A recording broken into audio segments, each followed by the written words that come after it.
Não tá com som. Só um minutinho. Não tá com som, né? Não, acabamos de testar e o querido não tá com som.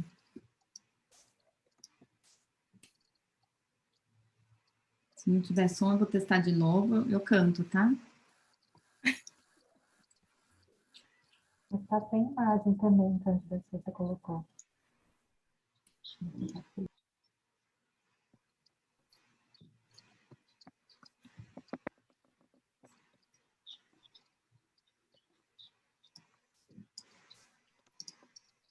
Só um minuto. Acabei de fazer uma bobeira, né? Não tá compartilhada a tela. É isso? Tava compartilhada? Não. Não. Foi e depois saiu. Então, peraí. Apareceu Então, para acho que mim. quando... Peraí, deixa eu ver uma coisa. Vou tentar, gente, pela última vez, senão vai ser Agora está mesmo. compartilhado. É. Tá sem som. É, sai sem som.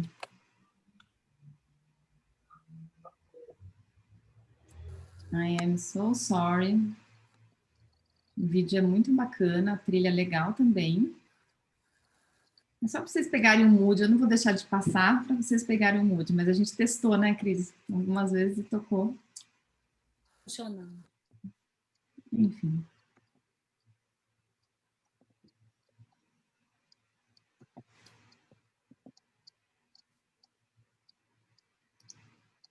Bom, pessoal, desculpem aí não ter um vídeo tão legal, uma trilha tão boa, mas a gente vai dar os nossos pulinhos aqui e seguir em frente. Então, aqui, boa noite oficial para todo mundo. Eu sou a Cândida Semissato, presidente da ICF Brasil. Estou aqui para dar as boas-vindas a todos vocês em nome da International Coaching Federation no Brasil. A International Coaching Federation, a ICF, é a maior associação global independente de coaching, presente em mais de 100 países e com cerca de 44 mil associados ao redor do mundo. Antes de mais nada, queria agradecer aos nossos patrocinadores Ouro, Território Apana, Escola de Coaches Ecossocial, Profit Coach Treinamento e Erickson College, os patrocinadores Prata, Uzi Coach e Global Coach Group, e também agradecer aos nossos associados, líderes e voluntários regionais, ao Conselho Deliberativo, a ICF Global, a Raquel, que está aqui no apoio, a Cris Melquiades, que é a nossa moderadora hoje, e um agradecimento especial ao nosso comitê organizador, que colocou essa super semana de pé. Seu som, Cândida. Ligou o som. Oi? Até o comitê organizador. Mas desligou sozinho, alguém desligou meu som, então aí. Até o comitê organizador, que colocou essa super semana de pé, com 17 eventos aqui no Brasil, e agradecer também ao Diogo Lara, que a gente já fez esse agradecimento antes de vocês entrarem. Então, a International Coaching Week é a maior celebração do coaching profissional do mundo, e nessa semana acontecerão 1000 eventos em mais de 20 idiomas. Nesse ano, o tema da ECW é Enfrentando Tempos Desafiadores. Foi um ano que testou a nossa resiliência como líderes e colocou nossas habilidades como coaches profissionais em evidência, já que o mundo precisa dos coaches mais do que nunca. Enfim, estamos muito felizes em receber vocês hoje para o webinário Como Mudar o Passado com o Processamento de Memórias, conduzido pelo Diogo Lara.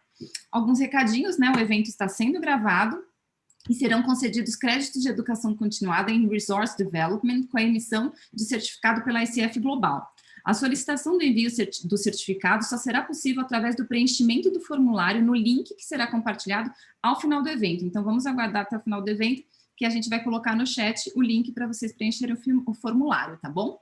Eu passo agora a bola para a Cris, que é a nossa moderadora.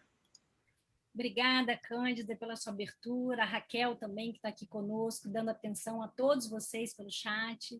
Bem, como a Cândida falou, eu sou Cris Melquiades, eu sou uma apaixonada pelo desenvolvimento humano, e hoje pela manhã a Susan Ladros nos batizou como uma ajudante da vida. Nós somos ajudantes da vida, né? E eu acho que é bem isso mesmo.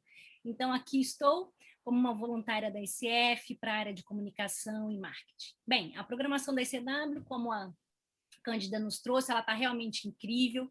Hoje foi apenas o nosso primeiro dia e ele está sendo muito especial. E agora não será diferente. tem cerca aí, nós vamos distribuir o nosso tempo da seguinte maneira. Os primeiros 30, 35 minutos, então, a gente vai seguir com uma apresentação do Diogo, né? Logo depois da apresentação do Diogo, a gente segue com uma sessão de perguntas e respostas, então estejam atentos aí ao chat, atribuam as perguntas, as questões de vocês em qualquer tempo no chat, que a Raquel vai estar consolidando tudo isso para a gente, né? Então, ela está de olho aí nas questões que vocês colocarem no chat. E logo depois dessa sessão aí de perguntas e respostas, a gente vai para uma experiência com o Diogo, né? E assim, eu tenho a honra, então, de convidar o Diogo para o nosso palco. Claro que eu vou contar um pouquinho a respeito do currículo, né, do Diogo, mas eu fico pensando que tem coisas que certificado nenhum conta, que diploma nenhum conta para a gente, que é o como.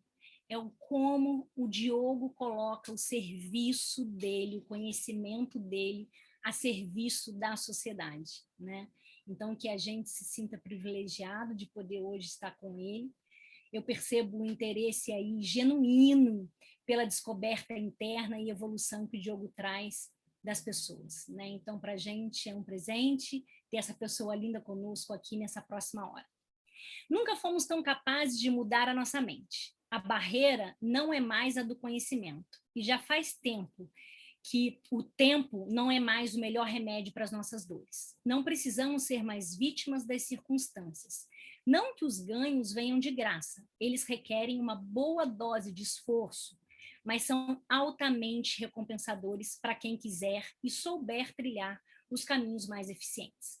Parabéns para você que escolheu estar aqui. A humildade e a curiosidade de investigar os recantos da mente e a coragem de trilhar o caminho para evoluir. Essas são algumas das palavras escritas por ele em seu livro Imersão. Diogo Lara, médico, psiquiatra, PhD, neurocientista, terapeuta, ex-professor universitário, escritor e palestrante. Um aficionado pelo comportamento humano e suas emoções. Diogo é pesquisador com mais de 155 artigos científicos publicados em revistas internacionais na área de neurociência, com estudos sobre temperamento, transtornos de humor e neurobiologia do comportamento, assim como dezenas de mestrados e doutorandos orientados. Diogo Lara é também autor dos livros Temperamento Forte e Bipolaridade e Imersão, um romance terapêutico. É criador da abordagem integrada da mente, um novo método de terapia, e um dos sócios fundadores do Símbolo, um aplicativo de autoconhecimento para promover a saúde emocional. Diogo, estamos felizes de tê-lo aqui, agora é com você. Eu estou muito feliz de estar aqui com vocês e estar tendo esse contato com vocês, conhecer vocês e todos que estão aqui conosco nesse momento de a gente compartilhar as nossas humanidades, né, que já são naturalmente compartilhadas. E a ideia aqui é realmente eu trazer o que eu possa contribuir realmente para cada um de vocês, assim como tantas pessoas já contribuíram tanto para mim, né? Então eu quero compartilhar um pouquinho isso. Eu vou compartilhar minha tela, que eu trouxe uma apresentação, mas realmente agradeço a Cris e a Cândida por esse convite, por esse acolhimento e pelo entusiasmo aí da gente estar junto compartilhando essa missão, né, pela humanidade aí. Bom, vamos lá então, sem mais delongas. Só deixa eu ver se vai funcionar aqui. Bom, então é como mudar o passado com o processamento de memórias, né? Que é uma coisa, né? Quando tantas vezes a gente gostaria de voltar no passado e mudar alguma coisa que aconteceu, né? Que a gente se arrependeu, que doeu, que a gente se culpou. E eis que existe uma maneira de fazer isso, ou várias maneiras de fazer isso, na verdade, né? E é isso que eu quero compartilhar com vocês. Mas antes eu quero trazer algumas reflexões sobre a nossa humanidade, né? E que a gente tem questões que permeiam a nossa vivência, que estão sempre acontecendo, né? Uma delas é como a gente se relaciona com os outros, né? Na sociedade, na questão hierárquica, de rankings, de dominância e submissão. E quanto mais, e a gente naturalmente aspira a um ranking mais alto na sociedade, para quê? Para ter acesso a mais recursos, né? E para ter mais segurança. E da mesma maneira, a gente também tem um outro, eu coloco então esse ranking nesse eixo vertical, mas tem um outro eixo horizontal que é a integração social, que é como nós estamos integrados, né? Quanto a gente tem de relações íntimas, de afetos, de companheirismo, de amizades, enfim. E esse é um eixo muito importante também. E também tem um terceiro eixo, então a segurança, ela é uma resultante de quanto mais, se eu estou no quadrante, né, de mais dominância e integração social, eu me sinto mais seguro, eu tenho mais acesso a recursos, tenho pessoas, né, e nós seres humanos somos muito sociáveis, né, interdependentes afetivamente também, né. Mas também tem um aspecto da segurança física mesmo, tem um outro aspecto, que é como a gente lida com a segurança física. E eis que abalos em qualquer um desses três eixos nos fazem sofrer. Ou seja, se eu perco dominância, seja eu perdi dinheiro, se eu perco um emprego, ou se eu rodo no vestibular que eu queria passar para ter o acesso a alguma coisa que pode aumentar meu ranking, enfim, são coisas que né, as conquistas que a gente deixa de ter ou as coisas que a gente perde nos fazem sofrer, né? Assim como os rompimentos afetivos ou os laços, né, com as pessoas ou grupos, quando a gente é excluído de um grupo, por exemplo, ou quando não consegue se integrar a um grupo, isso tudo gera sofrimento. E além da segurança física, né, quando a gente, por exemplo, um acidente, um assalto, posso estar muito dominante, muito integrado, mas daqui a pouco vem alguém e bota uma arma na minha cabeça, né? Então isso tudo é o que nos faz grande parte do nosso sofrimento vem desses três grandes eixos, né? Só que o nosso sofrimento também é determinado não só pela gravidade do evento que acontece, mas também pela nossa sensibilidade. A nossa sensibilidade ao evento tem a ver com a nossa genética, por um lado, mas também com vivências prévias. Se nessas vivências prévias eu fui ficando cada vez mais sensível, mais inflamado, né? Daí, inflamação significa que se eu toco numa área inflamada, ela já dói, mesmo que não tenha sido forte, né? Então, se uma área sensível, e esse evento acontece nessa área sensível, isso se potencializa. E, por outro lado, o quanto de suporte externo a gente conta para lidar com aquela situação e quanto de recursos internos eu tenho para conseguir superar essa situação. Então, essa balança, ela define, né? Então, por exemplo, a pessoa pode ir para uma guerra e passar por eventos muito fortes, lá que é uma situação de alta gravidade, mas se é uma pessoa de baixa sensibilidade, que conta com suporte externo, recursos internos, ela sai da guerra sem estresse pós-traumático, por exemplo. Inclusive se sentindo, enfim, vencedor ou que cumpriu a sua missão, né? Enquanto eu posso receber uma crítica ou ter uma situação muito menor, aparente que uma guerra, né? Mas pegar num ponto sensível, não ter o suporte externo, não ter recursos internos para lidar com isso ser algo muito traumático para mim. Vai depender, a sensibilidade do indivíduo também depende da idade dela, por exemplo, da pessoa. Uma criança que aos 8 anos sempre o pai ou a mãe vão buscar ela na escola, e daqui a pouco um dia não chegam meio-dia e 15 ou meio-dia e 20 em vez de meio-dia, aquela criança pode passar por uma experiência traumática ali, se não tiver, dependendo desse contexto, né? Então essa é uma equação que eu chamo, né, do sofrimento. Um outro elemento muito importante, né, do princípio de funcionamento do cérebro é que ele funciona muito, é o chamado cérebro triuno. E esse cérebro, né, pensando na evolução, pensando, né, que há 500 milhões de anos, até uns 300 milhões de anos, os répteis, né, que vieram antes, né, os seres aquáticos, enfim, esses répteis, né, dominaram a Terra e, enfim, depois, né, dinossauros, enfim, que formaram esse cérebro reptiliano. Depois, por mais alguns 200 milhões de anos, os mamíferos, o cérebro límbico, né, e alguns milhões de anos para cá, mais também os primatas e o aumento do cérebro, do córtex, né? Só que a hierarquia da mente, do cérebro, funciona muito mais de baixo para cima do que de cima para baixo. O que significa isso? Que o cérebro reptiliano, que tem os nossos instintos e sensações corporais, determinam muito dos nossos sentimentos, e os nossos sentimentos determinam das nossas emoções, que determinam muito dos nossos pensamentos. E essa via mais forte, potente, inclusive o número de fibras cerebrais que ascendentes são mais populosas do que as descendentes. E por isso que, por exemplo, né, quando a gente está com um instinto, por exemplo, de fome, né, quantos de vocês ficam com raiva, ficam irritados quando estão com fome, por exemplo, né?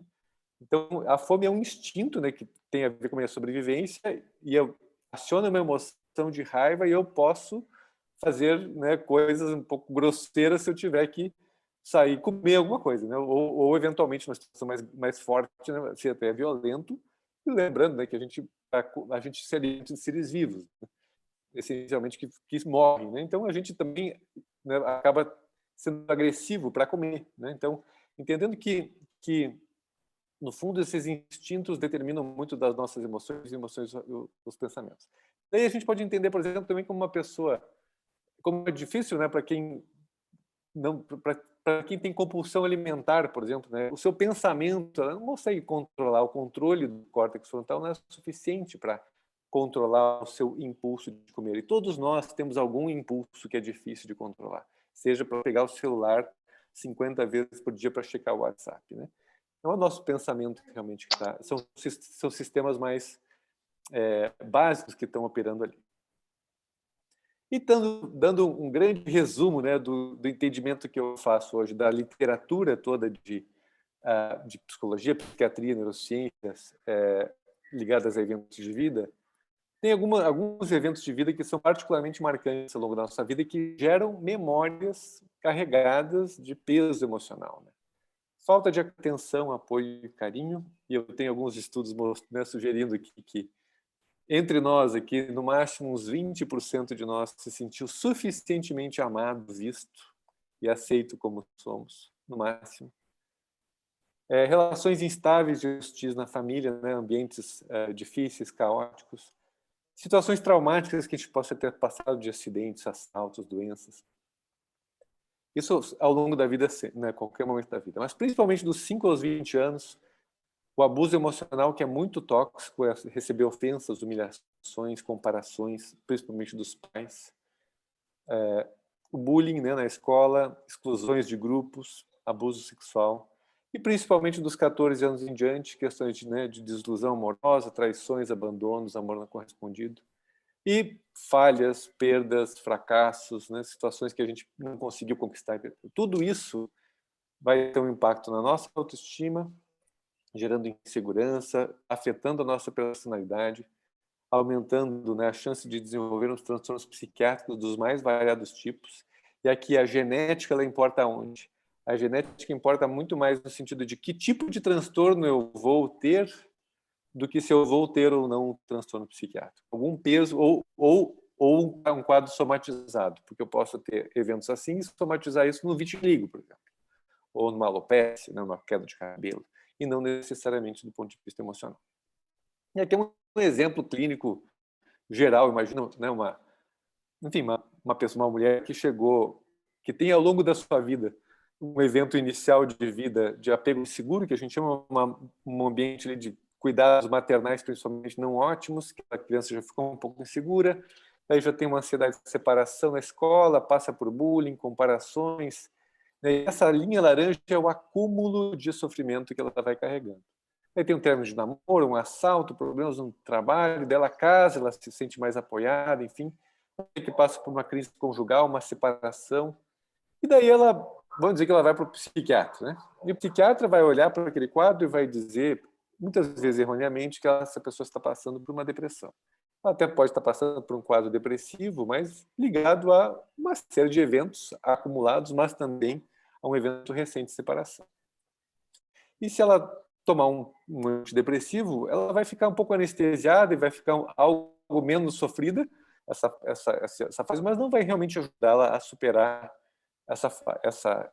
esse momento, e muito menos vai se aproveitar a oportunidade de resolver questões do passado. E eis que quando a gente, se o terapeuta, né, a pessoa que estiver atendendo essa paciente, né, essa cliente, naquele momento, se usasse as técnicas de processamento de memórias, poderia aproveitar e já limpar o grosso desses traumas e dramas que essa pessoa viveu, que estão todos relacionados para levar essa separação. Porque vocês percebam que já tinha uma questão de relação ali na mãe, ansiedade de separação, teve situações afetivas ali difíceis e tal, e a crise conjugal.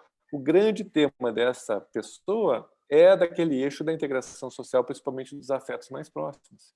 Então, eu costumo dizer que são alguns episódios do seriado, né, da vida, né, dessa vida dessa pessoa. Se você entrasse com processamento de memórias para com grande rapidez, ela poderia já ter uma resolução afetiva dessas questões sem remédio, né? Mas trazendo um pouquinho da minha história, né? Tudo isso aí que a Cris falou, né, dos títulos e láureas, enfim, né? Estava achando que a vida estava dominada, até que a vida me deu uma grande rasteira, aqueles nocautes de cair no chão e não saber e acordar no hospital. Eu passei por uma situação de perda grave e repentina e violenta, que me deixou um morto-vivo, um zumbi.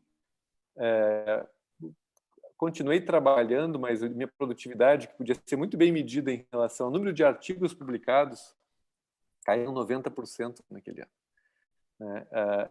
E, por sorte, o destino, ou divindade, enfim, 3 meses depois de me sentir assim, o tempo não ajudava, os remédios que eu tentei não ajudavam, eu encontrei uma sessão de EMDR. EMDR é uma das técnicas de processamento de memórias, a técnica mais bem estudada do ponto de vista científico.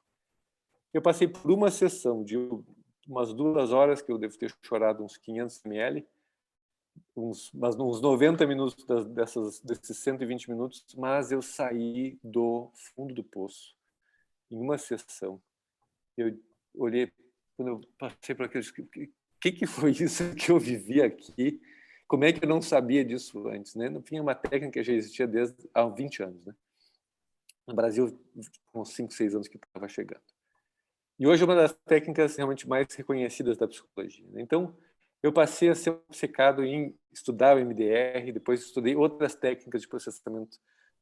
Na verdade, ali eu fiz uma grande guinada para ser um terapeuta em vez de ser um psiquiatra de remédios, né? Eu percebi que é ali que tinha a cura que eu procurava. Passando por isso na pele, estudando os artigos também, estudando todas as técnicas que eu pude, né? Aí teve uma série de eventos que eu passei, enfim, de formações, enfim. Né? 2016 eu comecei a criar uma técnica nova, enfim, que eu chamei de abordagem integradamente, que une o melhor de várias técnicas, enfim.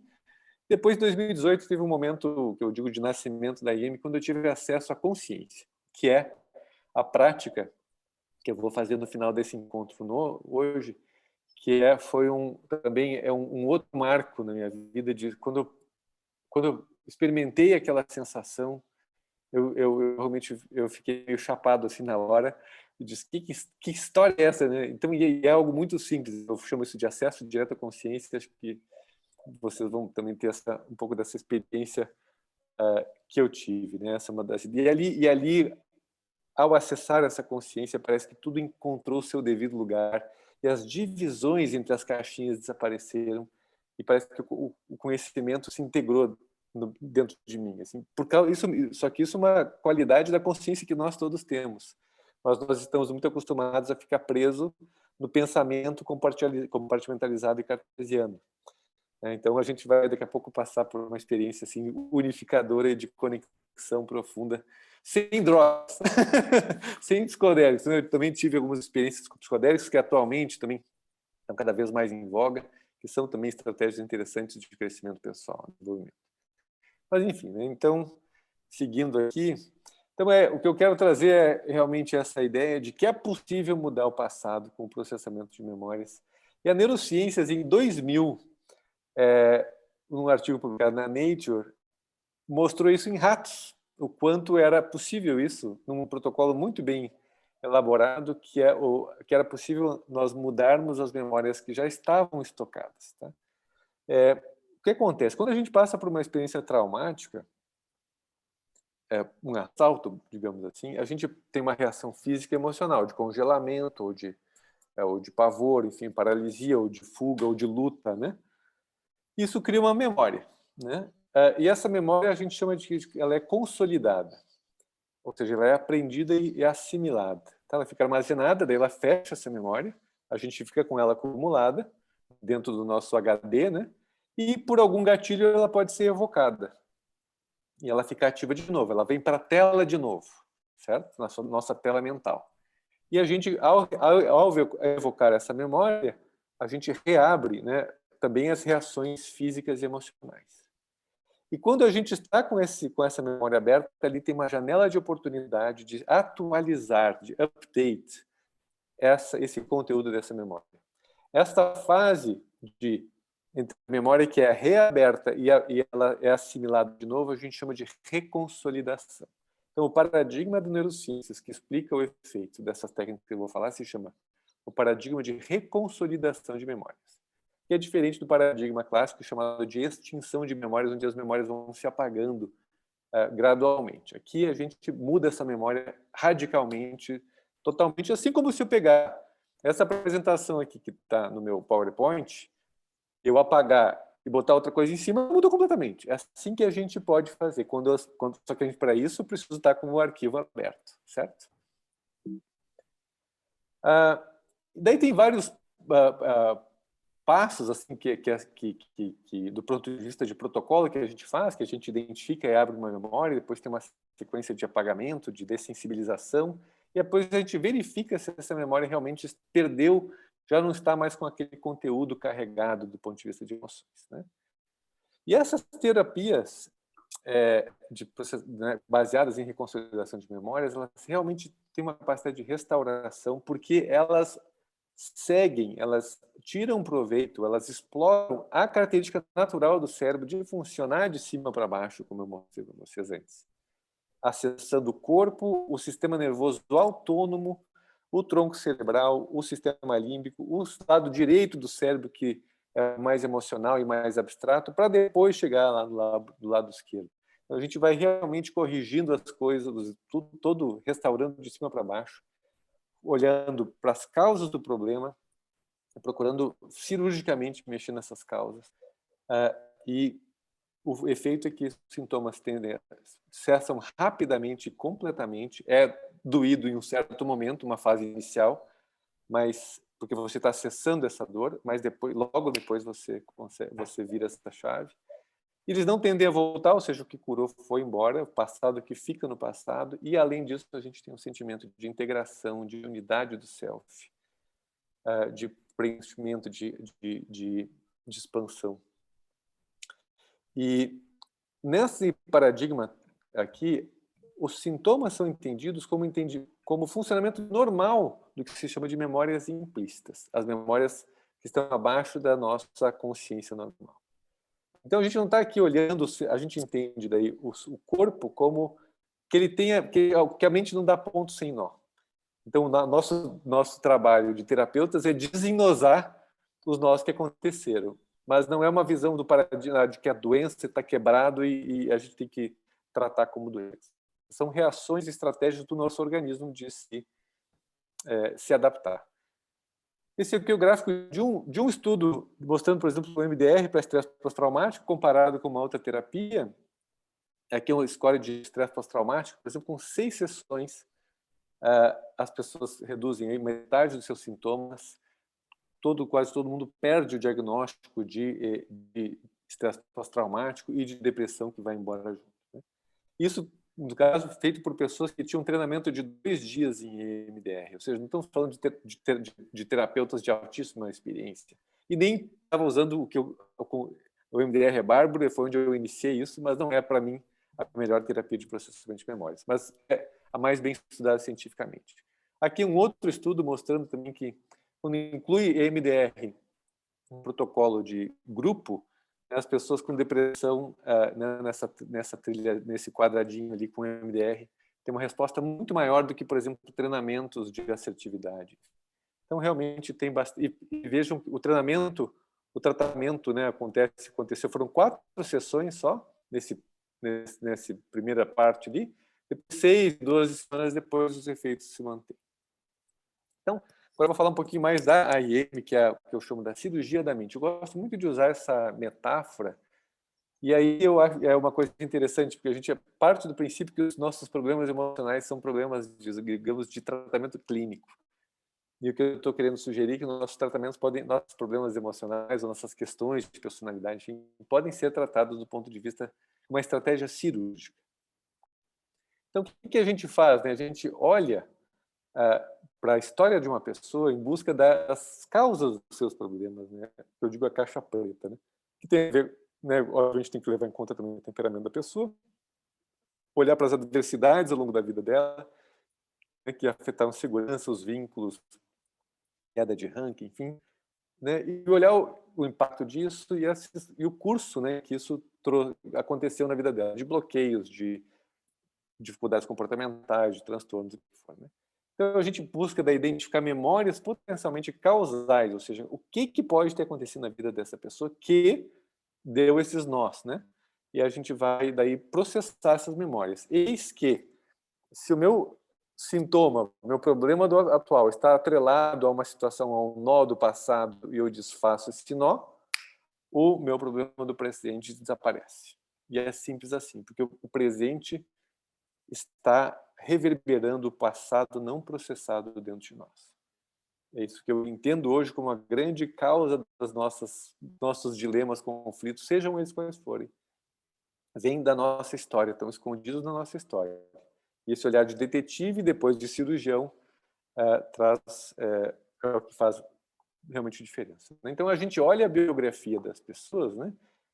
Ouve a biografia das pessoas, prestando particularmente atenção nas relações com familiares, íntimas, com amigos, relacionamentos amorosos, contextos da vida dela, mudanças de escola, por exemplo, diferenças de nível econômico, declínio econômico, doença na família, clima familiar, ser diferente de alguma maneira, isso também é um drama na vida da pessoa.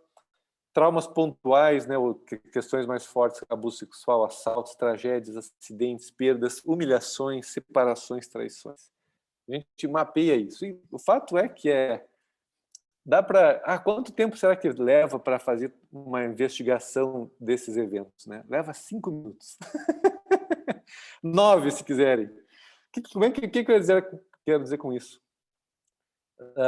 No meu curso até eu faço uma dinâmica que é a seguinte: eu dou 3 minutos para escreverem as manchetes negativas da sua infância, depois 3 minutos para a adolescência e 3 minutos da vida adulta. As pessoas escrevem as suas manchetes. As manchetes, a gente não precisa saber a história toda. E com isso, eu pergunto para as pessoas, ok, de todo o sofrimento que você teve na sua vida, essas manchetes representam quanto desses sofrimentos? Representam 80%, segundo as pessoas dizem. Ou seja, se eu gastar... Se vocês fizerem esse exercício depois, né? 3 minutos para as manchetes negativas de cada fase de vida, vocês vão ver, em média, que isso representa 80% do sofrimento todo. Então, 80% da tralha emocional que a gente carrega acumulada é ali que a gente vai jogar esses processamentos de memória. Então, além de traumas e dramas, a gente processa tramas, que são os enredos que nos enredam, travas, bloqueios, né, os medos emocionais que nos trancam, nos limitam, tralhas, que são as coisas que não servem mais, lama, que são as coisas que pegaram em nós, discursos, rótulos, né, questões tóxicas, né, relações tóxicas que ainda estão contaminando a gente. Lavas, que eu chamo, isso tudo uma metáfora, né, da paisagem da mente, que eu chamo lava, são as emoções escondidas, reprimidas, né, que quando elas brotam de maneira forte e, né, eclodindo, são muito libertadores. E também o acesso à sombra, né, o conceito junguiano, né, do que a gente não aceita em nós, do que nós rejeitamos em nós mesmos. Tudo isso é conteúdo que pode ser acessado e processado. Então, e essa aqui é o que eu chamo da minha mandala de influências da IEM. Tem experiência, a base dela é a experiência somática do Peter Levine, mas tem Bowlby, que é o autor, não, fundamental do ponto de vista de apego, Brainspotting, MDR, e Hakomi de processamento de memória, enfim, inconsciente, questões freudianas, infância, sombra, hipnose, a voz como instrumento é muito importante, questões de narrativa, psicodrama, coaching, que são elementos com mais intervenção em momentos específicos, estados de ego, e daí o outro lá em cima, né, consciência, como eu falei, que vem da meditação dual, que é a experiência que a gente vai passar juntos daqui a pouco.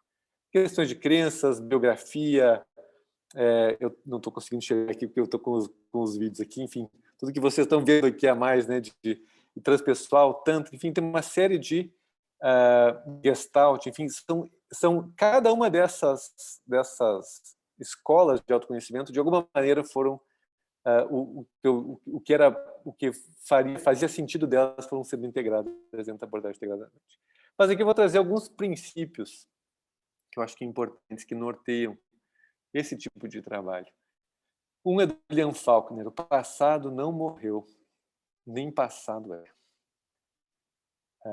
O Krishnamurti tem uma frase também que eu gosto muito nessa ideia, que é: nós somos sequências de memórias reagindo ao presente.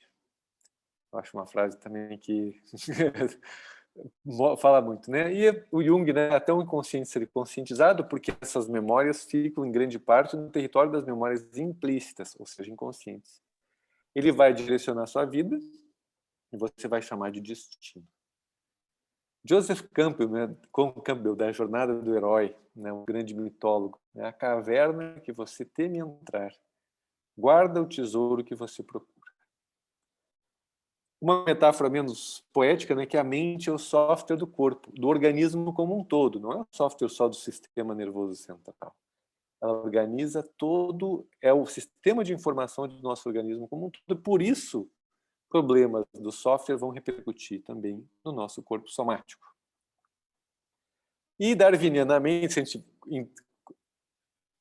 acredita na evolução, né, da espécie, darwinianamente, com ou sem a influência divina, a gente tem um organismo pluricelular nesse planeta há mais de 1 bilhão de anos. A vida na Terra tem mais de 2 bilhões de anos.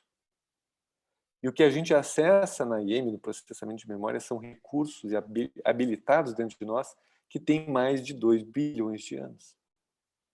É isso que a gente vai acessar. Só que a nossa civilização e toda a nossa domesticação nos apartou desses recursos e a gente ficou muito mais vulnerável à doença. Então, de certa maneira, a gente vai acessar uma inteligência selvagem que nós temos embutida, embarcada dentro do nosso organismo, que está adormecida e latente e que a maioria simplesmente passa a vida inteira sem saber que existe.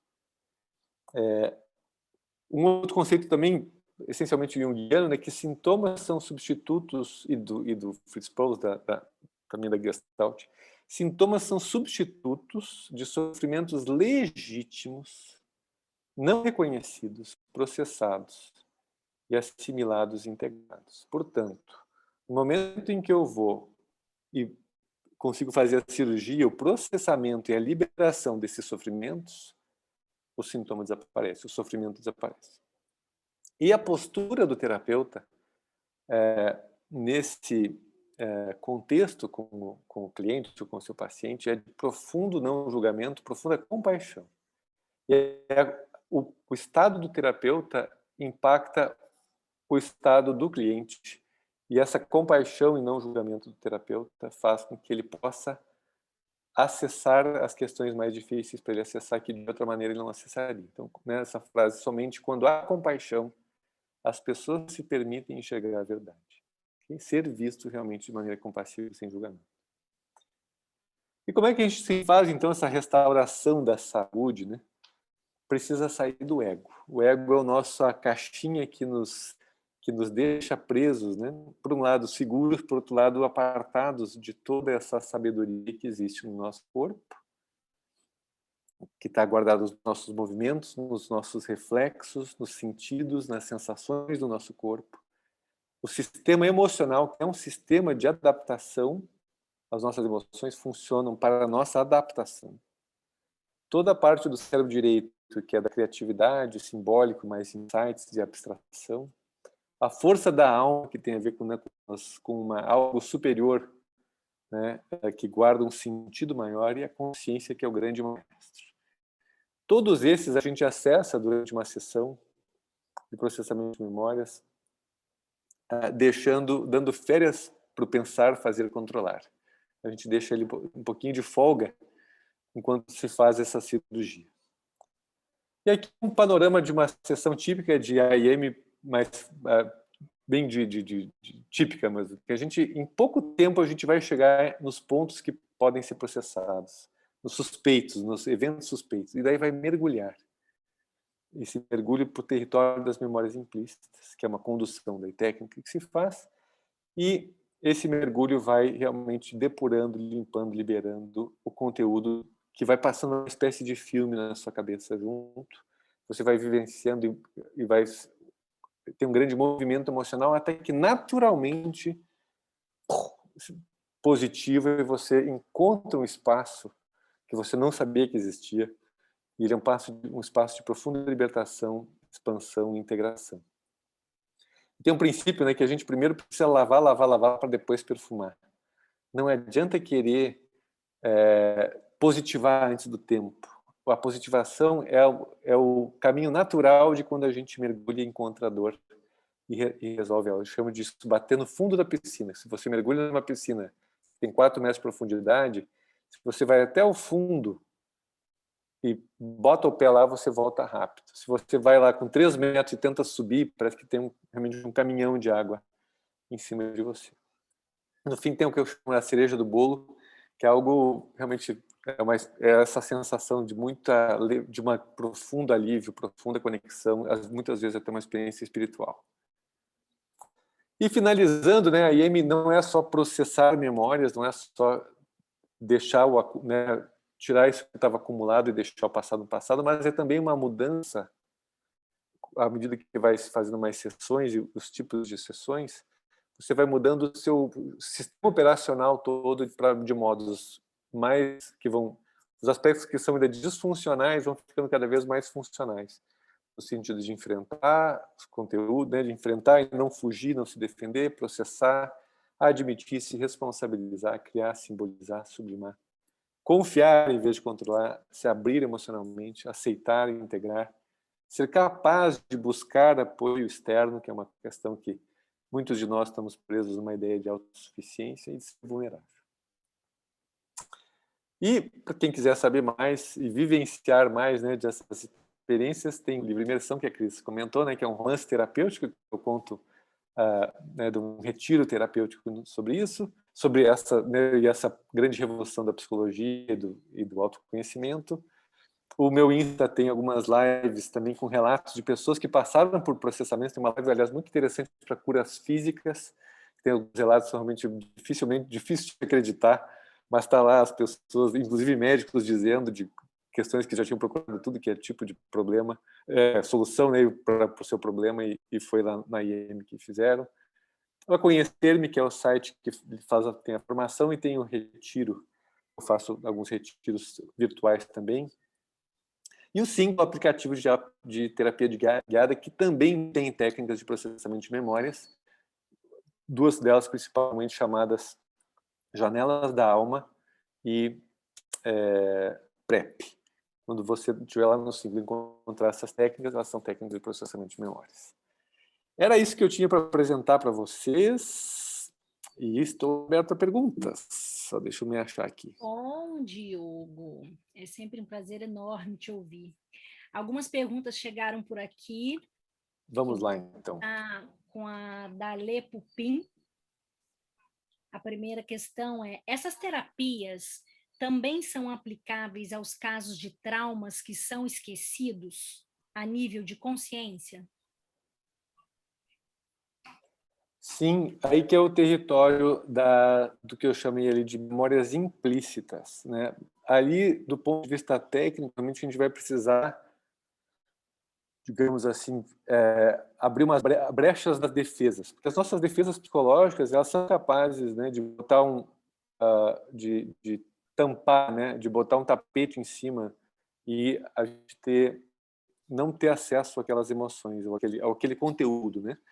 Uma das maneiras de acessar isso é pelo corpo. Na verdade, nada disso é acessado pelo pensamento. O pensamento é o que acessa as memórias explícitas. A gente vai precisar acessar os registros de outras maneiras e tirando o pensamento da jogada. Essa é que é a arte técnica, vamos dizer assim, do cirurgião, vamos dizer assim, para ter o acesso. Vamos dizer, o equivalente a fazer a incisão para poder ter acesso a alguma coisa é tirar o pensamento, abrir um espaço, uma brecha nessas defesas e poder, então, acessar esse conteúdo que vai aparecer. Né? E ele vai aparecer, geralmente, de maneira vaga no começo ou pelas sensações corporais. E daí a gente vai seguindo vamos dizer assim, a cirurgia, né, no desenrolar da história, mas pode ser feito sim. E também tem alguns traumas que a gente não é que estão esquecidos, mas a gente faz um uso vantajoso de alguns traumas no sentido de jogos psicológicos ou de relações, enfim. De alguma maneira, um trauma pode me deixar com alguma vantagem de negociações emocionais com as pessoas. Eu posso estar usando esse trauma né, para manipular outras pessoas. Né? Então, às vezes, isso conscientemente ou inconscientemente. Então, às vezes, existe o que se chama de apego ao trauma, que é uma trama que me impede de querer mexer nesse trauma a princípio. Né? Você primeiro tem que desfazer a trama para depois mexer no trauma. Uhum.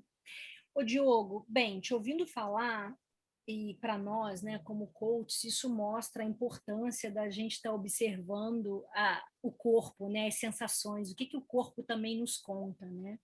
Você fala que o cérebro funciona de baixo para cima, você compartilhou conosco isso. Então, aprendendo isso, fica muito claro o poder do que o corpo nos conta, né? Então, tem algumas sessões e a gente observa, né, nos atendimentos, os insights quando eles surgem, ou aquelas respiradas bem profundas que o cliente traz, né? Isso. E aí cabe ao coach, no momento, perceber ou fazer uso da intuição ali na hora. E, por vezes, ele pergunta o que saiu nessa respiração, né? Então, eu acho que é um pouco disso que você está querendo trazer, que é ajudá-lo a tornar consciente aquilo que o corpo conta, que às vezes nem ele mesmo sabia. Que dicas que você pode trazer para a gente, para nós, que a gente pode observar com relação a essas coisas que o corpo está contando? Vamos ver. Bom, primeiro que é bem por aí, né? Realmente como você colocou, Cris. Talvez antes de eu talvez seja um pouco precipitado no meu ponto de vista, o que saiu aí dentro, né? Poderia, ou antes do suspiro, né? Quando a pessoa está refletindo sobre alguma coisa, geralmente ela está refletindo um pouquinho mais pelo pensamento do que por outras instâncias. Então, aí você pode, por exemplo, ok, né, a gente não tem pressa. Quando você entra em contato com esse assunto, percebe o teu corpo como ele reage. E acompanha. Vai acompanhando o que acontece aí dentro, quando você vai mergulhando nesse assunto. Basta isso para a pessoa já entrar num outro espaço, ela vai começar a acessar esse território implícito e vai começar a vir à tona e vai começar a se desenrolar elementos que não estavam disponíveis à consciência antes. O Reich brigou com o Freud porque ele dizia: o inconsciente é o corpo. Você não precisa procurar nos sonhos, porque ele é o corpo. Ele está encalacrado ali no corpo. Né? Enfim, claro que o inconsciente também se manifesta nos sonhos. O Reich entende que é no corpo que está ali o grande acesso a toda hora. Você não fica dependendo da pessoa lembrar de um sonho ou não, né? Que é o que o Freud considerava a via régia do inconsciente. Para o Reich, a via régia do inconsciente é acesso ao corpo dele, tem as suas técnicas várias. Então, só esse fato de trazer para o corpo, e daí, mais profundamente, vai vir esse... Daí você pode perguntar, e aí, o que aconteceu aí dentro? Né? E daí ele vai narrar alguma coisa e você seguindo. E nisso você já engajou uma série de instâncias e recursos que ele tem que vão ajudar nesse processo. Né? Porque para perceber o corpo, não consigo perceber o corpo com o pensamento. Para eu perceber o meu corpo, eu preciso acionar a consciência. Então, nada quando você diz, então vai percebendo como é que está o seu corpo e como ele reage quando você entra em contato com esse assunto, com essa questão, que é difícil, que é pesada para você. Você naturalmente já está só com isso. E daí tem a questão da precisão, né? Do timing. O cirurgião precisa de precisão e timing, né? Não precisa de força nem de esforço, né? Então é o momento, né? O timing e o que fazer quando. E dar esse espaço para ele entrar, porque ele não vai ficar no mundo mais linear cartesiano do seu pensamento, tentando entender as coisas. As coisas vão começar a vir para ele.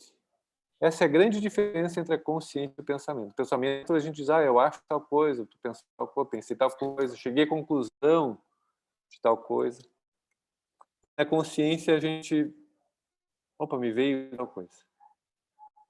Quando a gente diz, me veio tal coisa, a gente está operando com a consciência no comando. Sim.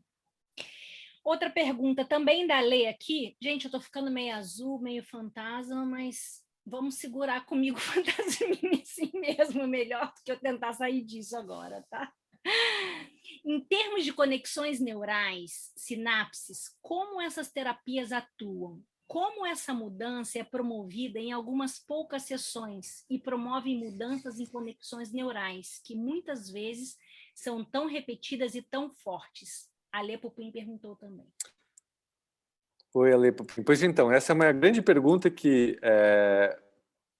encanzinou aí os neurocientistas durante muito tempo. O MDR, que já tem uma comprovação científica bem mais forte, desde 89, são mais de 30 artigos estresse pós-traumático somente mostrando superioridade, enfim, uma eficácia significativa. Mas saiu um ou 2 anos atrás um artigo na Nature, né, que é a grande revista científica do mundo, em ratos, mostrando o mecanismo, no caso desse mecanismo de processamento de memórias. E, essencialmente, é um efeito via ínsula, que é uma região do cérebro que amansa a amígdala. Ou seja, enquanto se você abre uma memória, você fica com, vamos dizer, essa amígdala latejando lá, ativa nessas vias neurais superativadas, mas essas intervenções corporais que se fazem nas pessoas, eu diria, quase todos os processamentos de memória vão intervir, de alguma maneira vão ter uma intervenção corporal. Essas intervenções corporais, elas são capazes de ir desligando a amígdala. É como se fosse fazer um carinhozinho na amígdala, dizendo assim, tá tudo bem, né? E ela vai, né, aquele barulho do caminhão assim, né, que dá o colorido. E então só que ao mesmo tempo tem uma capacidade que é difícil de explicar, e no rato a gente consegue ver, mas então do ponto de vista mais duro, assim, seria dizer isso, né? Você abre uma memória, você já não está mais você não está mais com uma arma na sua cabeça, mas você abre essa memória como se você tivesse com essa arma na cabeça.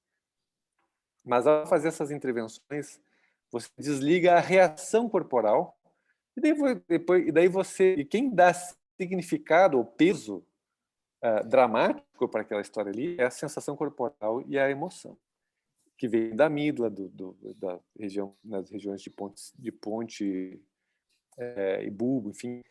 Então, isso, e do sistema nervoso autônomo.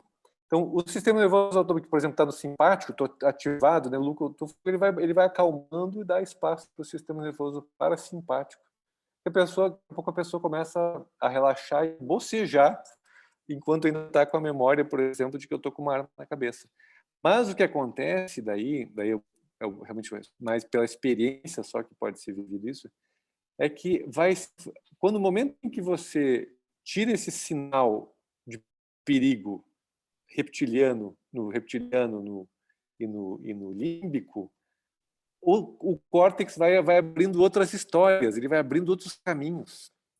E você vai vivenciando também as imagens desses eventos de maneira diferente. Então, e você vai chegando, e daí tem a parte da terapia da narrativa, é uma história que começa a se desenrolar e encontra um outro desfecho. É como se a gente estivesse num filme, que o final é ruim, a gente acaba o filme transtornado, mas a gente pode entrar nesse filme e encontrar um final feliz. Mas esse final feliz, nas terapias de processamento de memórias, não são artificiais. A gente não diz para a pessoa imaginar que tudo bem. A gente não faz visualização. O processo acontece de baixo para cima, naturalmente, organicamente. Espero que eu tenha respondido o suficientemente. Muito bom, Diogo. Bem, são 7:45 agora. A gente pode seguir, acho que mais uns 10 minutinhos com algumas perguntas que ainda aparecem por aqui. E depois a gente vai para a nossa experiência aí, né? Em vários comentários no chat aqui, te parabenizando, elogiando o símbolo, dizendo que faz muito sentido tudo isso que você está falando. Tem mais uma pergunta que é da Carla Zana agora. Diogo, recentemente, estudando o funcionamento da memória, aprendi que elas são relativamente voláteis e que o que lembramos é a percepção atual daquele evento passado. Inclusive, por isso, pessoas diferentes que viveram o mesmo evento podem contá-lo de forma diferente. Considerando isso, quais as memórias que, se processadas, produzirão uma mudança efetiva? E para quem tem TDAH, como isso funciona? Como é possível identificar quando é necessário associar medicação para encaminhar para um médico? Três perguntas em uma aqui. Não, vamos lá. Eu vou tentar ser bem objetivo, porque eu vi que tem outras perguntas também. As memórias, memória é sempre algo do ponto de vista subjetivo. Não existe memória do ponto de vista objetivo, né? Ele é sempre subjetivo, inclusive a gente pode processar falsas memórias. Então, o que importa é o que está realmente internalizado na pessoa e do jeito que está internalizado e o significado que isso ficou para ela. TDAH clássico é uma doença, aí sim um problema mais biológico, com 80% de base genética. E aí o componente farmacológico tem um peso maior. Mas existem muitos quadros de TDAH secundários a traumas precoces. E eis que daí, alguns casos de TDAH, quando você faz o processamento de memórias muito precoces, o acesso também é muito pelo corpo, por exemplo, memória de bebê, enfim, parto, enfim, tem várias... A gente consegue processar memórias que a gente não lembra que existem, mas o nosso corpo lembra. Ali daí podem ter avanços significativos em alguns quadros, mas daí seria um TDAH secundário, e que muitas vezes esse tipo de TDAH tem comorbidade com bipolaridade. Os transtornos de humor são, e a bipolaridade tipo 1 também, e esquizofrenia, são os três diagnósticos que têm base biológica muito forte, né? Genética. Esquizofrenia, transtorno bipolar do tipo 1, tipo 2 não, e o TDAH, mas o TDAH clássico que responde à Ritalina. Outros meio TDAH, geralmente é trauma por trás. Legal. E daí tem que ver caso a caso. Eu, como psiquiatra, eu sempre prescrevi muito remédio, mas quando descobri as técnicas de processamento de memórias, o que mais passou a acontecer no meu consultório é que chegavam pacientes com remédios, vários quadros, né? Eu sempre fui um psiquiatra de fim de linha, que eu digo, né? E eu comecei a fazer essas técnicas de processamento de memória, fui cada vez ficando melhor nisso e possibilitando a retirada de medicações, muitas vezes, de todas as medicações, e a pessoa ficando muito melhor do que estava com as medicações antes. Então, é algo bastante impactante mesmo, do ponto de vista biológico, né? Então, isso é... Enfim, a próxima pergunta. Uma outra pergunta agora da Gisele Souza. Trabalha com questões bem profundas e doloridas. Pode acontecer de, no meio da sessão, o cliente, o paciente, entrar em crise? A técnica dá recursos para conduzir nesse caso? O que pode ser feito? É também uma abordagem recomendada para depressão? Sim, é super recomendado para depressão. Tipicamente, num bom terapeuta de AIM, em particular, essa que eu faço, mas de processamento de brain spotting também, tipicamente, 1 ou 2 sessões tem uma virada muito grande já nos quadros de depressão, mas tem que achar as memórias-chave que levaram à depressão. Eu, principalmente, gosto de sessões mais prolongadas, de 1h30, 2 horas a primeira sessão, para fazer uma cirurgia significativa, na cirurgia da mente, né? E tem um risco, sim, de... Cirurgia tem risco. né? E tem um risco, sim, de entrar em umas questões mais fortes, mas existem, tecnicamente, a formação é muito importante no sentido de, primeiro, avaliar a estrutura da pessoa e também poder contar com mais ou com menos recursos. Também não tem várias maneiras de dar recursos e de resolver mais agudas ou mais perturbadoras, né? Tem muitas maneiras de fazer isso, tecnicamente, né? Daí vem realmente o treinamento, a importância do treinamento do cirurgião, digamos assim, de não se deparar com uma situação complicada, né? Mas, enfim, mas tem várias técnicas para fazer isso, sim, que deixam bastante seguros. Mas você não tem por que fazer todos os protocolos de segurança numa pessoa que tem uma estrutura boa, por exemplo. Você está perdendo tempo em vez de já ir na questão mais forte. Agora, pessoas, por exemplo, que têm transtorno de personalidade borderline, estrutura muito, ou traumas complexos, que a gente chama, quase dissociativos, a gente vai com muito mais devagar, com mais recursos. Aproveitando que você falou disso, você, no início da sua apresentação, mencionou a respeito das dores e dos traumas que atingem as pessoas de modo diferente, né?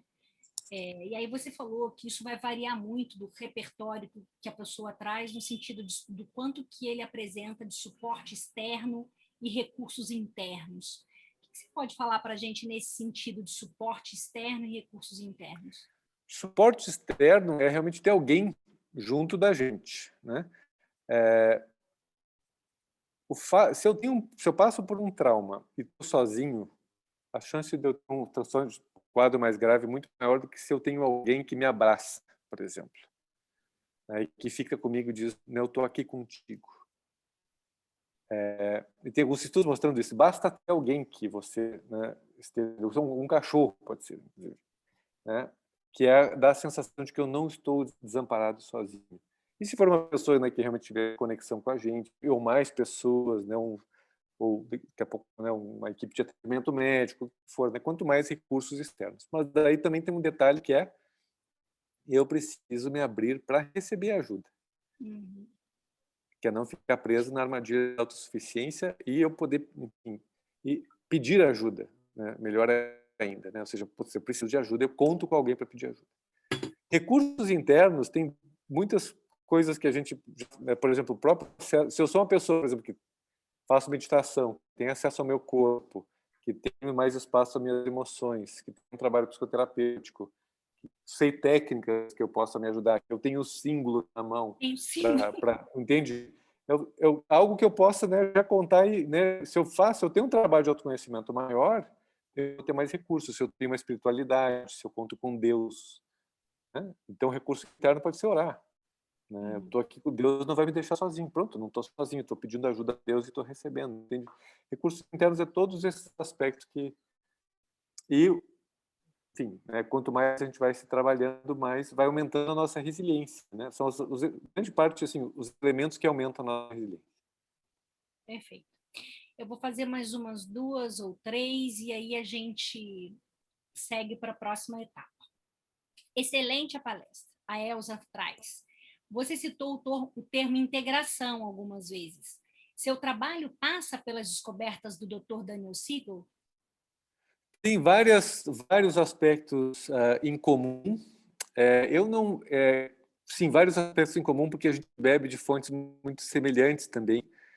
Então, sim, tem muitas coisas. Eu não trago ele especificamente, porque por alguma razão, já fiz curso com ele, tudo conheço ele, mas por alguma razão, não sei, eu não colei com o Daniel Siegel como um mestre para mim. É só isso, mas o trabalho dele é fantástico.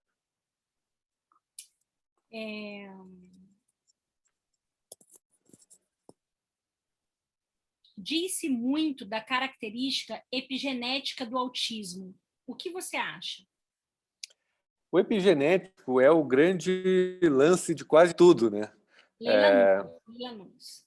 Então, o impacto, né, do ambiente sobre nós é como o ambiente toca as teclas do piano do nosso DNA, né? O piano é o piano, mas o que determina a música dele é quais são as teclas que são tocadas, que é a expressão gênica, né? Isso é afetado ao longo da nossa vida inteira, né? Então, hoje, realmente, eu diria muito, né, desses avanços dos últimos também 15, 20 anos da neurociência, que falam do papel da epigenética, tudo que você sabe sobre isso, inclusive de traumas transgeracionais e tal, isso são passíveis de, assim como os eventos danosos causam expressão de uma série de genes nossos que nos desregulam, que nos dão nós, a gente pode passar por experiências que desenosam esses nós e também provavelmente vão impactar a expressão gênica, né? Não conheço nenhum estudo de restauração da expressão gênica com processamento de memórias, mas certamente vai acontecer, porque é uma coisa muito plástica do nosso organismo. Mas, enfim, e no autismo especificamente, não, o autismo é um ponto que eu não estudo muito, então eu realmente eu entendo que é né, o que se chama de saco de gatos. Tem muitas variantes e questões difíceis e muitas coisas não resolvidas. Então, eu vou pedir desculpa, mas eu não vou me atrever a falar, não gosto de falar de algo que eu não tenho domínio. Ok. Rosângela Pedrosa está querendo saber se você hoje atende virtualmente. Eu atendo virtualmente, a IEM é particularmente boa nisso aí, mas eu atendo muito pouco hoje, eu atendo casos muito complexos, onde que eu gosto também, e eu gosto muito do que eu chamo da imersão 10 horas, que é o quê? São 4 pessoas que ficam comigo das 9 da manhã às 7 da noite, e eu faço processamento em grupo. Cada uma dessas pessoas tem um processamento de em torno de 2 horas, 2 horas e 15, e os outros assistem. Só que nesse campo que se cria na IEM, a gente vai pegando carona no processamento dos outros. Quando a gente assiste um filme, a gente se emociona e se envolve com o filme, processamento é mais ou menos isso, só que é uma coisa meio louca da sincronicidade, né? Que as pessoas dos grupos das imersões sempre têm pontos em comum, e cada grupo tem a sua característica. É incrível. Já fiz, sei lá, uns 10 ou 12, e é uma atividade que eu adoro, porque tem uma profundidade, é muito um divisor de águas, né? Assim, são 8 horas, 10 horas de cirurgia que você faz, né? E daí depois tem o pós-cirúrgico, por isso que eu faço um sábado. Depois tem o pós-cirúrgico, sábado de noite, domingo, enfim. Então, eu atendo muito pontualmente. Eu tenho desenvolvido algumas técnicas de atendimento em grupos grandes, de 70, 80, 100 pessoas. Inclusive, daqui a umas 3 semanas eu vou lançar um programa para depressão, se quem estiver lá no meu Instagram, enfim, vai ficar sabendo. Para depressão, que eu vou fazer as técnicas em grupo, junto com o símbolo, enfim, tem uma série de atividades que a gente vai fazer voltados realmente, eu sei que pode parecer um pouco pretensioso, mas o objetivo é a cura da depressão de 70% a 80% das pessoas em um mês. Esse é o nosso objetivo, nossa meta. A gente já fez 3 eventos dessa natureza com resultados espetaculares, mas agora a gente vai focar em depressão. Diogo, as 2 últimas agora para encerrar, para a gente ser bem direto ao ponto. Quais pré-requisitos um profissional precisa para aplicar a abordagem integrada da mente? Foi uma pergunta da Edilene Bock, que eu acho que interessa para todos. Ser um curador de almas, ter alma de curador. É o único requisito. É uma das coisas que me incomoda um pouco das técnicas do EMDR e do Brain Spotting, que são grandes técnicas que foram muito influentes para a IEM, é que eles são restritos a psicólogos. E eu entendo que estamos num mundo com muitas pessoas precisando de ajuda, e no caso, essas técnicas, o grande recurso que nós, como terapeutas, temos que ter não é o conhecimento de uma faculdade de psicologia, é o acesso aos nossos recursos da nossa humanidade, que são despertados na vivência do processo e que podem ser facilmente aprendidos. Então, por exemplo, hoje o meu curso, vai fazer uma parte. A experiência somática, que é a mais antiga da técnica, a base da IEM, que ela é aberta a qualquer pessoa, não precisa ser psicólogo. Mas é uma formação de 2 anos de fim de semana, uma vez por mês, enfim, é muito prolongado. Então, o que eu fiz? Fiz uma formação de 3 meses, são 3 fins de semana com algumas atividades são 3 meses, 3 fins de semana.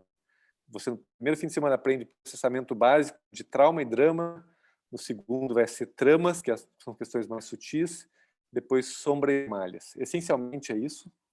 mas você vai passando por essas experiências. Eu tenho um grupo de WhatsApp ativo sempre, onde eu faço as supervisões dos casos, enfim, e a gente faz trocas.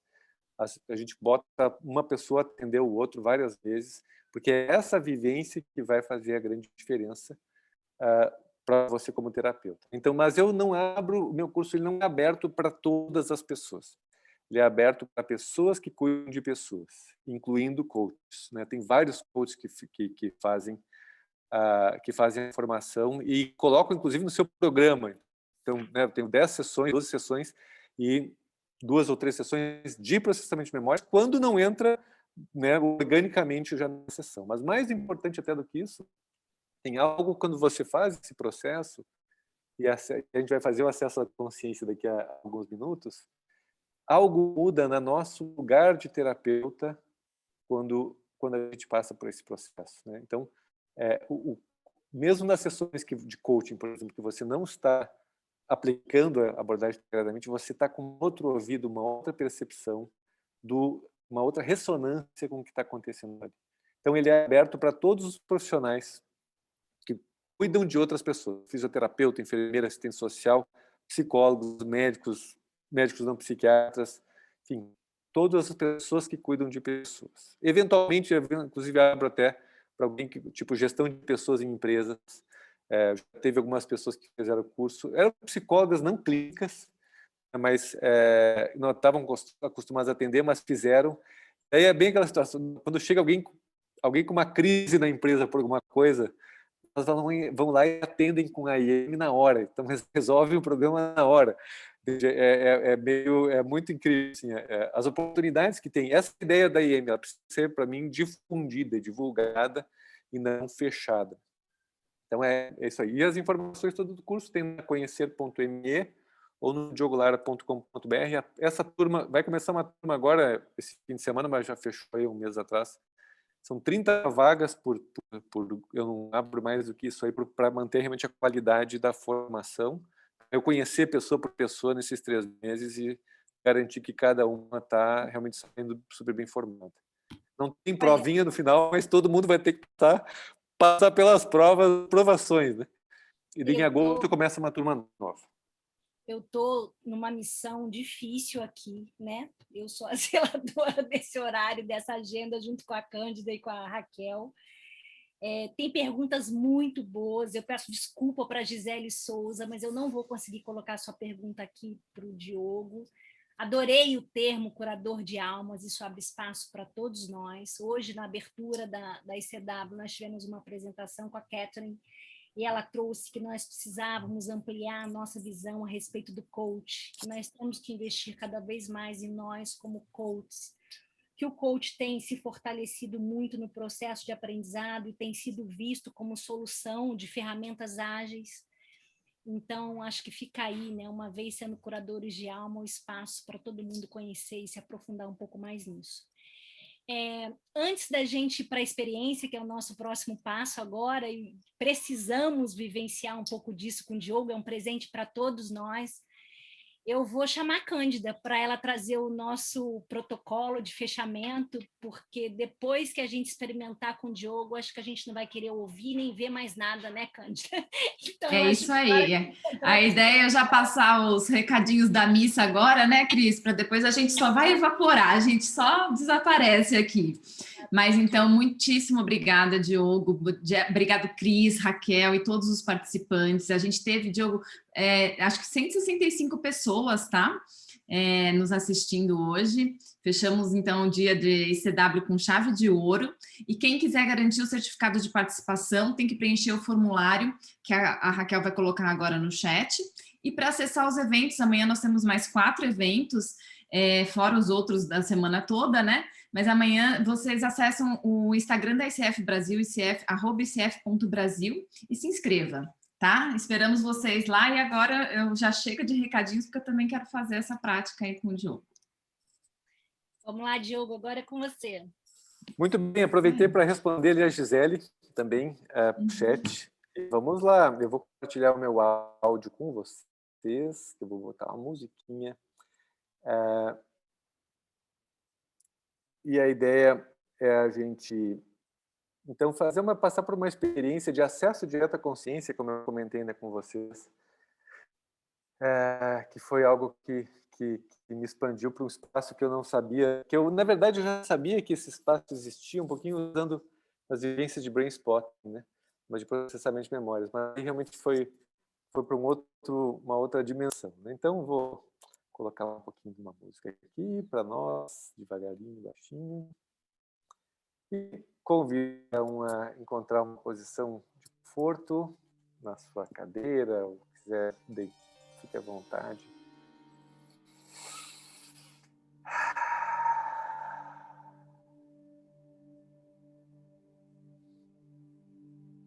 Muito bem. A gente muitas vezes fica esperando meses pelas férias. Trabalhou, e não se dá conta que as férias existem dentro de nós, a qualquer hora. Esse é o momento que a gente vai poder dar férias ao pensamento. Como é poder dar férias ao pensamento?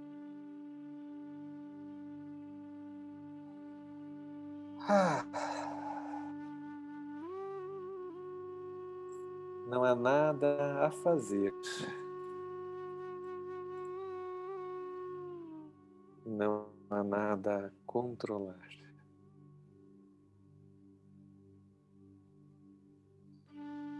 Não há nada a atingir. Nada a resolver.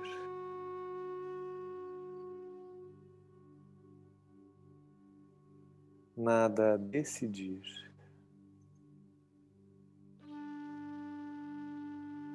Nada a duvidar. Nada a temer. Só férias, pensamento. Nada a fazer, nada a controlar. E nem prestar atenção é preciso. Você pode dar férias para a atenção. Relaxar o foco da atenção. Relaxando a sua atenção.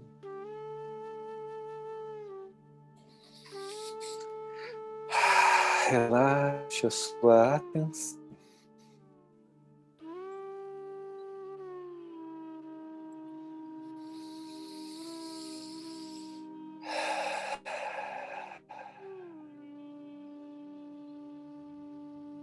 Relaxe a sua atenção e seja o espaço.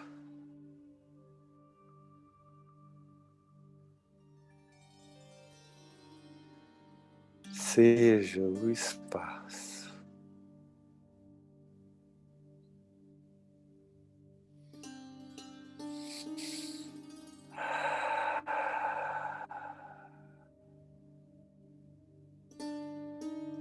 Relaxe a sua atenção.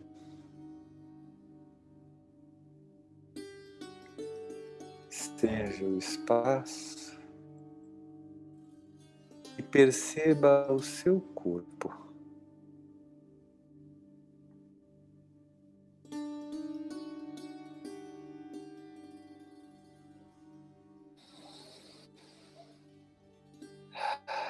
Relaxe a sua atenção.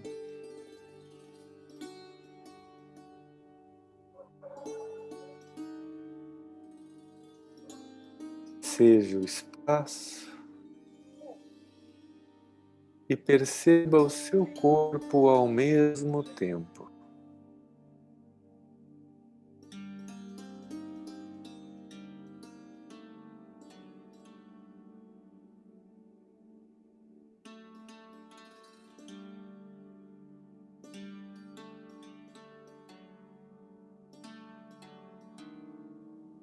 Relaxe a sua atenção. seja o espaço e perceba o seu corpo ao mesmo tempo com o sutil prazer de ser.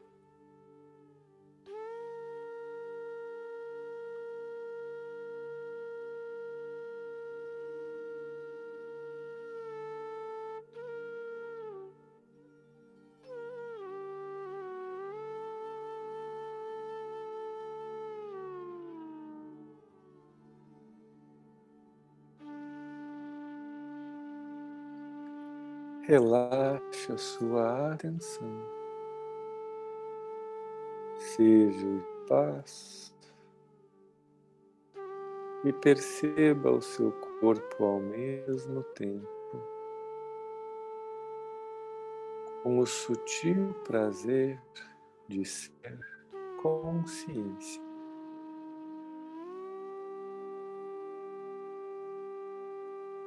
O sutil prazer de ser consciência.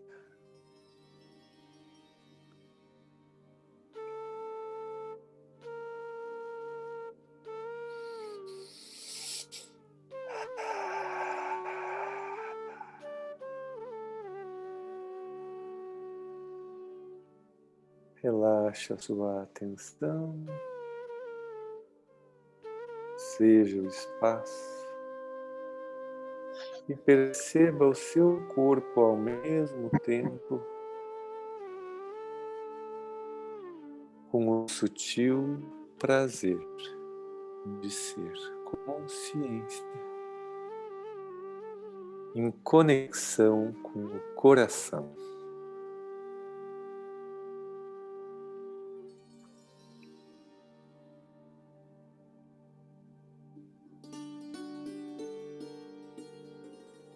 Ser, consciência e coração.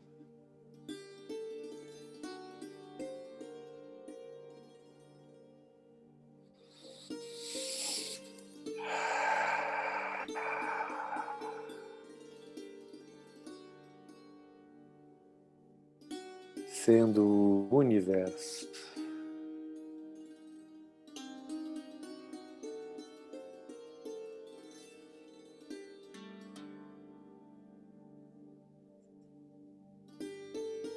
Fundido com tudo que há, sem tempo e sendo o tempo.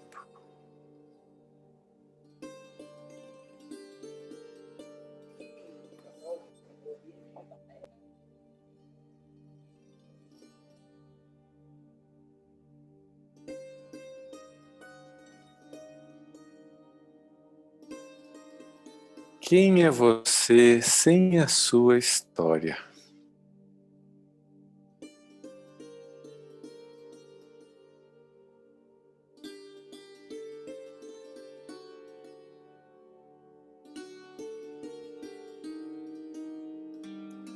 Quem é você sem o seu nome?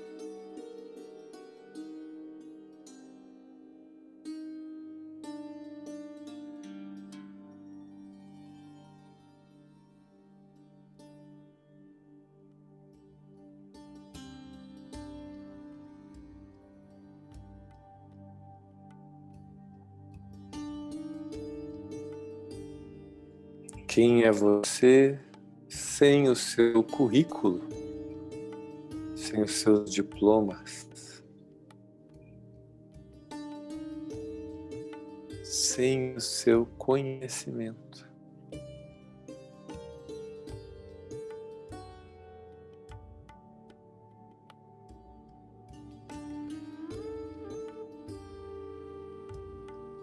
Quem é você sem as suas crenças?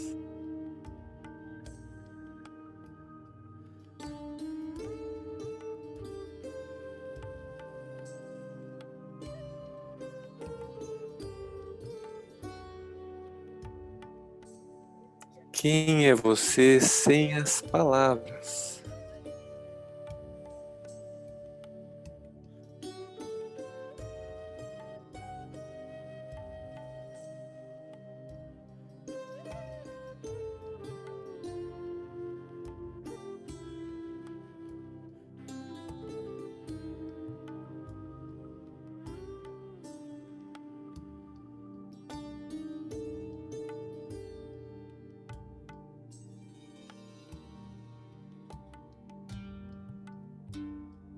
quem é você.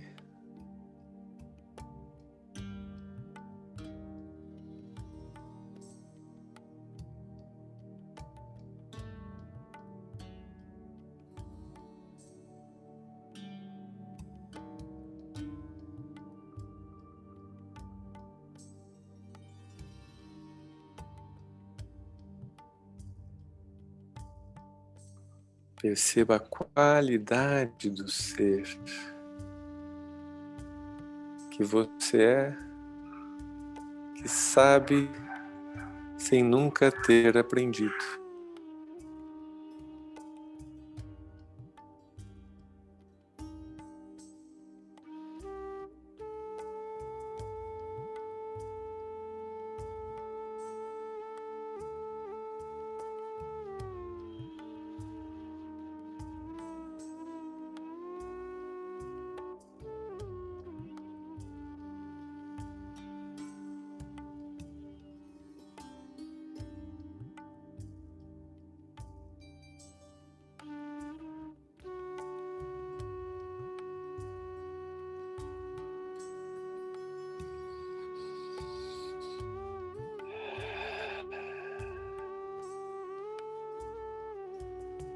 Esse é o ser, a consciência, o universo, o amor.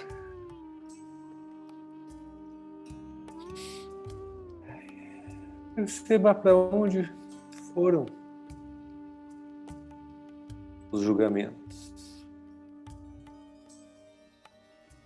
Esse é um espaço que nem existe a possibilidade de julgar.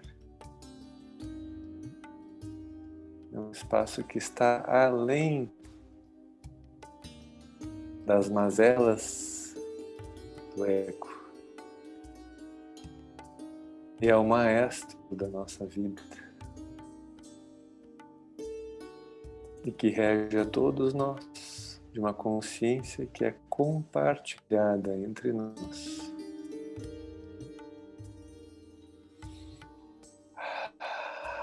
Fonte de sabedoria e amor.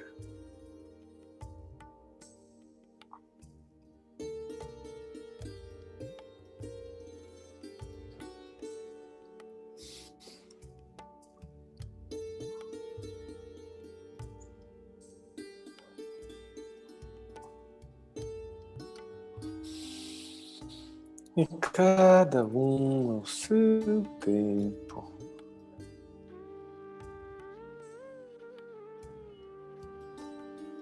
Vai podendo voltar.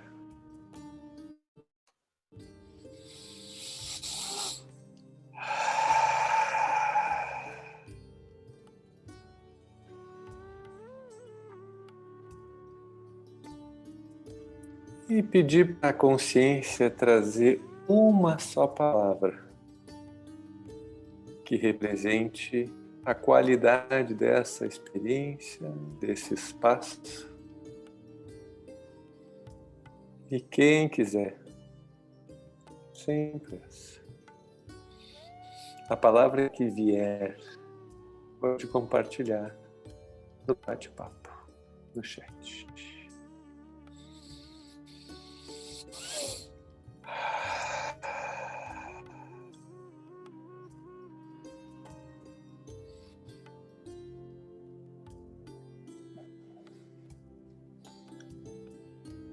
E percebam que é um espaço incondicional.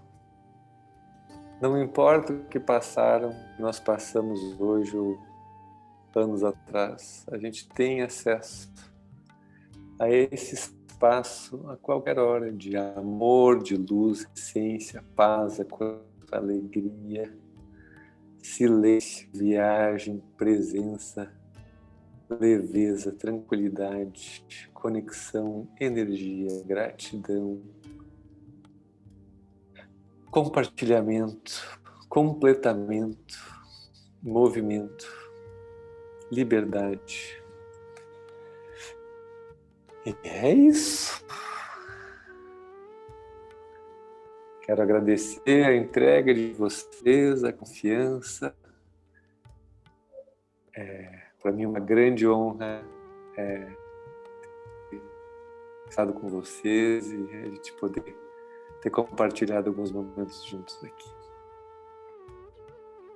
Diogo, em nome da ICF, de todo o nosso time de líderes aqui, eu quero agradecer o seu aceite ao nosso convite, a sua generosidade de estar aqui conosco essa noite, reforçando as palavras da Cândida.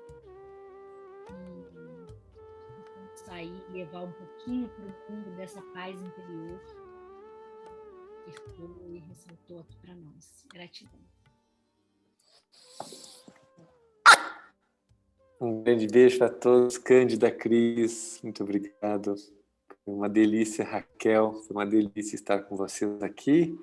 E até as próximas aventuras que a vida vai nos conectando. Legal. Com certeza, obrigada. Teve alguém que disse ali, ó, algumas cenas e imagens. Acho que entrou um pouquinho em processamento ali. Olha, veio uma mensagem direta, enfim. Às vezes, não só um detalhe aqui. Esse é um espaço que as defesas relaxam. Então, eventualmente, hoje de noite, pode ser que comece a vir alguma coisa, um insight, uns sonhos diferentes. Porque a gente abriu a gaiolinha, digamos assim, né? Abriu a caixinha e, na verdade, dissolveu a parede da caixa. Né? Com o tempo, a caixa vai voltando, né? Mas, enfim. É isso aí, dado o aviso. Muito obrigado. Obrigada, Diogo. Beijo, obrigada. Obrigada, Tchau. boa noite a todos. Até amanhã, pessoal. Obrigado, Diogo. Muito bom. Boa noite Obrigado, a todos. João. Obrigado. Boa noite a todos. Boa noite. Diogo, maravilhoso. Bom, obrigado.